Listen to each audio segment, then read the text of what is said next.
Welcome, everybody, to another deep dive. This time, we're diving into the mysteries of Plato's Atlantis.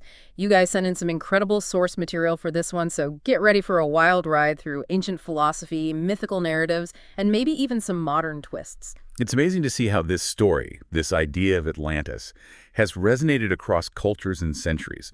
We've got excerpts from Plato's own works, The Republic, Timaeus, Chrysias, right alongside later interpretations like Ignatius Donnelly's Atlantis, the antediluvian world, and even A.G. Riddle's thriller, The Atlantis Trilogy. Talk about a fascinating mix. So much to unpack, but before we get ahead of ourselves, let's set the stage. We're starting with Plato, specifically his ideas about justice and the ideal state as he lays it out in The Republic. Right. And one of the things that makes Plato so engaging, so readable, even after all these centuries, is how he uses dialogues to explore these big, complex philosophical ideas. It's like you're sitting right there with Socrates and his companions, listening in on their debates. Oh, yeah, I totally agree. It definitely doesn't feel like you're wading through some stuffy old textbook. Absolutely not. And it's not just about making it entertaining. By using dialogue, Plato invites us to think critically alongside his characters. He's subtly prompting us to question everything, to challenge our own assumptions about justice, about society, about the very nature of reality. Okay, so it's like he's saying, don't just take my word for it, let's explore these ideas together. Exactly. And one of the best examples of this is the character of Thrasymachus in The Republic. This guy is basically the ultimate devil's advocate. Yeah, Thrasymachus is always up for a good philosophical sparring match. Oh, totally. And he comes out swinging, defining justice as nothing more than the interest of the stronger. Basically, whoever holds the power gets to decide what's right. End of story. Wow, talk about a cynical worldview. Right. But that's precisely what Plato wants, to shake things up, to expose the flaws in these simplistic, often self-serving definitions of justice. And of course, Socrates, being Socrates, steps in to challenge Thrasymachus' views. With his clever questioning, he systematically dismantles this whole might makes right argument. So Plato is setting the stage for a much deeper, more nuanced understanding of justice. Exactly. And this is key for understanding how he introduces the story of Atlantis. But it's not just about justice. Plato lays out this incredibly detailed, and some might say radical, vision of an ideal state in the Republic. I mean, we're talking communal living, women warriors, philosopher kings ideas that would have seemed utterly bonkers to most Athenians at the time. It's like he's trying to break the mold of what people even considered possible, pushing the boundaries of imagination itself. Exactly. And understanding that context, that willingness to challenge conventional thinking, is essential if we're going to grasp the true significance of the Atlantis story.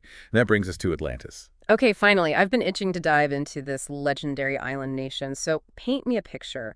What does Plato tell us about this place? Well, in Timaeus and Critias, Plato really lets his storytelling skills shine. He describes Atlantis as this incredibly powerful, technologically advanced civilization that flourished thousands of years in the past. And the details. He doesn't skimp on the details. I mean, he talks about this incredible city with rings of land and water, palaces decked out in gold and silver, even this almost mythical metal called orichalcum, right? Right. It's this incredibly vivid, almost tangible image of a civilization unlike anything the world had ever seen. But, and this is crucial, Plato isn't just trying to wow us with Atlantis' grandeur. Oh, I'm sensing a but coming. But all this detail, all this splendor, it serves a larger purpose. He's setting the stage for their downfall. He emphasizes their wealth, their military might, their complex system of governance, almost as if to say, look how much they had, how advanced they were. And we all know what happens when pride comes before the fall. Right, exactly. He's hinting at their hubris, their tragic flaw, and then, boom, he unleashes this cataclysmic series of earthquakes, volcanic eruptions, massive floods that literally wipe Atlantis off the map. A civilization swallowed by the sea. It's both terrifying and kind of awe-inspiring at the same time. Absolutely. And that's the genius of Plato. He's not just telling a cool story about a lost world. He's crafting this cautionary tale, a warning about the dangers of unchecked ambition, of losing sight of your values in the pursuit of power. So it's like he's holding up this mirror to his own society, to Athens, maybe even to humanity as a whole. Precisely. And that's where other sources come in.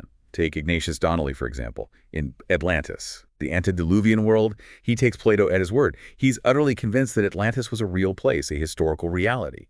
And how does he support that claim? What kind of evidence does he present? Well, Donnelly was fascinated by similarities between ancient cultures across the globe. He points to things like pyramid structures found in both Egypt and South America. Interesting. So he's suggesting some kind of connection, a shared origin, perhaps? Exactly.